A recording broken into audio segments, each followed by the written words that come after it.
আজকে ঢাকার সিএমএম আদালতে ফ্যাসিস্ট হাসিনার অন্যতম কয়েকজন অবৈধ মন্ত্রী এবং অঙ্গ সংগঠনের বিভিন্ন নেতা মোট 11 জনকে আজকে বিজ্ঞ আদালতে তদন্তকারী কর্মকর্তাগণ উপস্থাপন করেন। তার মধ্যে আলোচিত এবং বিতর্কিত নাট্যকর্মী শমিক আয়চার এবং সাবেক অবৈধ এমপি সাদেক খান এবং সাবেক বিতর্কিত আইজিপি চৌধুরী আবদুল্লাহ মামুন এবং সাবেক অবৈধ মন্ত্রী আমর হোসেন আমু, দীপু মনি, সালমান এফ রহমান এবং সাবেক অবৈধ এমপি হাজি সেলিম এবং সাবেক বিতর্কিত আইজিপি শহীদুল ইসলাম এবং আলোচিত এবং বিতর্কিত ভারপ্রাপ্ত কর্মকর্তা যাত্রাবাড়ি থানার আবুল হাসান এবং সাবেক অবৈধ মন্ত্রী রাশেদ খান মেনন। তাদেরকে বিভিন্ন মামলায় তাদেরকে তদন্তকারী কর্মকর্তা গ্রেপ্তার দেখানোর জন্য আবেদন করেন।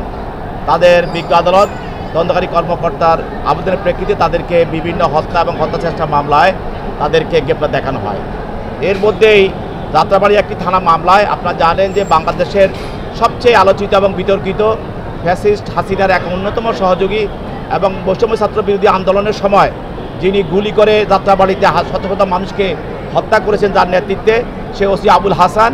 এবং আপনারা জানেন যে 5 তারিখের পরে যে থানার ভিতরে প্রায় 18টি লাশ স্তূপ অবস্থা পাওয়া গিয়েছিল সেই হাসানকে আজকে যাত্রাবাড়ি একটি হত্যা প্রচেষ্টা মামলায় তাকে প্রথমে গ্রেপ্তার দেখানো হয় এবং তার বিরুদ্ধে 5 দিনের রিমান্ড প্রার্থনা করা হয়।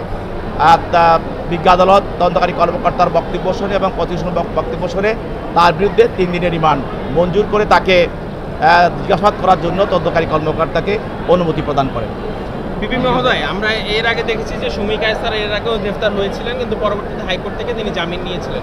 তো আজকে আবার নতুন করে তাকে যে গ্রেফতার দেখানো হয়েছে, তো সেই ক্ষেত্রে কি আবারও কোনো ধরনের সুযোগ? তার বিরুদ্ধে তো একাধিক মামলা আছে, তো হয়তো একটি মামলা জামিন পেতে পারে, কিন্তু তার বিরুদ্ধে একাধিক মামলা আছে।